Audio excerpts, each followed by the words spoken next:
आज ही Doubtnut app download करें। Doubtnut पर होगा अब आपके सभी मैथ्स, केमिस्ट्री, फिजिक्स और बायोलॉजी डाउट्स का सफाया।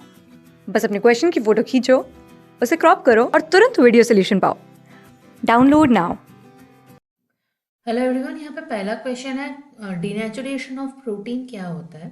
तो डीनेचुरेशन ऑफ प्रोटीन जानने के लिए हमें जो जानना पड़ेगा वो है प्रोटीन स्ट्रक्चर। प्रोटीन स्ट्रक्चर बहुत इंपॉर्टेंट है प्रोटीन के जो फंक्शंस होते हैं उसके लिए। प्रोटीन का अगर स्ट्रक्चर प्रॉपर नहीं होगा तब प्रोटीन का फंक्शन नहीं, ठीक तरीके से वो फंक्शन नहीं कर पाते, ठीक तरीके से वो काम नहीं कर पाते। तो प्रोटीन के डिफरेंट डिफरेंट स्ट्रक्चर्स है। एक तो होता है प्राइमरी, दूसरा होता है सेकेंडरी, तीसरा होता है क्वाटरनरी स्ट्रक्चर, टर्शियरी, और चौथा होता है क्वाटरनरी स्ट्रक्चर।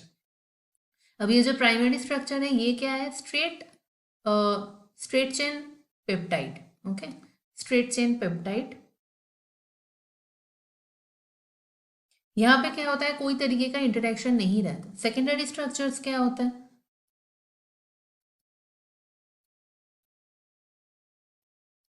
ये डिफरेंट टाइप, लूप हो सकता है, टर्न हो सकता है, अल्फा हेलिक्स, बीटा शीट, ऐसे डिफरेंट टाइप ऑफ स्ट्रक्चर होते हैं। छोटे छोटे सेगमेंट में जो प्रोटीन का स्ट्रक्चर होता है वो हम कहते हैं सेकेंडरी स्ट्रक्चर। टर्शियरी स्ट्रक्चर क्या होता है? ये basically mixture of secondary structure है।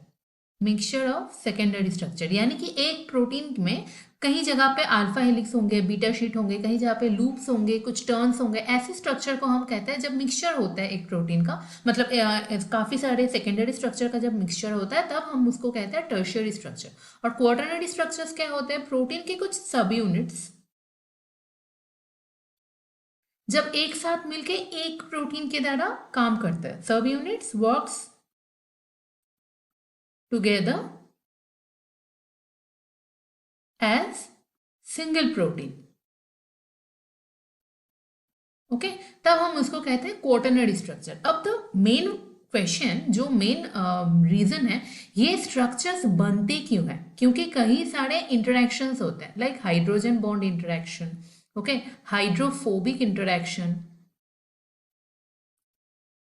यानी कि वैंडरवाल इंटरेक्शन, फिर डाइसल्फाइड बॉन्ड फॉर्मेशन, ओके, फिर होते हैं क्या? Salt bridge interaction. ऐसे बहुत सारे इंटरेक्शंस होते हैं प्रोटीन के, मतलब एक एक जो प्रोटीन के सब यूनिट्स के अंदर जो जो अमाइनो एसिड्स है पेप्टाइड में, ऐसे बहुत सारे इंटरेक्शंस होते हैं, तब जाके ये जो स्ट्रक्चर्स है वो बनते हैं। तो क्या क्या होगा अगर हम कोई भी एक सिंगल प्रोटीन को या फिर एक प्रोटीन के मिक्सचर को केमिकली ट्रीट करेंगे? केमिकली ट्रीट करेंगे मतलब हम उस पर अगर ग्लेशियल एसिटिक एसिड वो डाल दिए, या फिर सोल्यूशन का जो पीएच है वो बहुत ज़्यादा चेंज कर दिए, या फिर टेम्परेचर जो है ये काफ़ी ज़्यादा चेंज कर दिए, तब क्या होता है? ये जो इंटरेक्शंस होते हैं ये ब्रेक हो जाते हैं।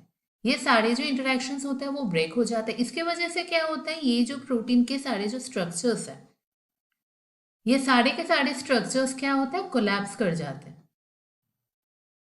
ठीक है, प्रोटीन के ये जो स्ट्रक्चर कोलैप्स हो जाता है, हम इसको कहते हैं डीनेचुरेशन। तब क्या होता है? प्रोटीन ठीक तरीके से काम नहीं कर पाते। ये स्ट्रक्चर मैंने बताई ना, स्ट्रक्चर्स बहुत इंपॉर्टेंट होते हैं प्रोटीन के काम करने के लिए। जब ये स्ट्रक्चर कोलैप्स हो जाता है तब प्रोटीन ठीक से काम नहीं कर पाता, और इस प्रोसेस को हम कहते हैं डीनेचुरेशन ऑफ प्रोटीन। ओके, अब दूसरा क्वेश्चन था difference between fibrous protein and globular protein. तो उससे पहले हम एक चीज जान लेते हैं, वो है एक्सियल रेशियो। एक्सियल रेशियो क्या होता है? प्रोटीन का जो लेंथ होता है उसके साथ अगर हम उसके जो ब्रेथ होता है उसका अगर हम रेशियो निकालेंगे तब हम उसको कहते हैं एक्सियल रेशियो। और जो ग्लोब्यूलर प्रोटीन और फाइब्रस प्रोटीन होता है इसका एक्सियल रेशियो डिफरेंट होता है। ग्लोब्यूलर प्रोटीन का एक्सियल रेशियो कुछ 3-4 से शुरू होता है और वो 10 के बीच ही रहते हैं। ओके, 10 से ज्यादा कभी नहीं होते ग्लोब्यूलर प्रोटीन के। और जो फाइब्रस प्रोटीन है इसका एक्सियल रेशियो हमेशा 10 से ज्यादा होता है। तो इसका मतलब क्या है? अगर जो फाइब्रस प्रोटीन होता है उसका लेंथ काफी ज्यादा होता है, और ग्लोब्यूलर प्रोटीन का क्या होता है? लेंथ और ब्रेथ भी काफी ज्यादा होता है। इसलिए जो एक्सियल रेशियो है वो 3-4 से शुरू होकर 10 के बीच ही रहता है। तो इससे हम कह सकते हैं ये जो ग्लोब्यूलर प्रोटीन है इसका जो स्ट्रक्चर्स है वो काफी फोल्डेड है, राइट, फोल्डेड या फिर कॉइल्ड, ऐसे टाइप ऑफ स्ट्रक्चर है। लेकिन जो फाइब्रस प्रोटीन है इसका स्ट्रक्चर क्या होगा, कुछ फाइबर टाइप ऑफ स्ट्रक्चर होगा, ठीक है, फाइबर, हेलिकल, जो लेंथ में काफी बड़े हैं। तो फाइब्रस प्रोटीन का स्ट्रक्चर ये होता है। ग्लोब्यूलर प्रोटीन वाटर सॉल्युबल होते हैं और फाइब्रस प्रोटीन क्या होता है, ये वाटर इनसॉल्युबल होते हैं। ओके, तो ये है बेसिक डिफरेंस ये ग्लोब्यूलर प्रोटीन और फाइब्रस प्रोटीन के बीच में। अगर हम कुछ एग्जाम्पल देख लेंगे, ग्लोब्यूलर प्रोटीन के एग्जाम्पल है इंसुलिन, ओके, इंसुलिन, फिर एल्बुमिन, ये जो प्रोटीन्स है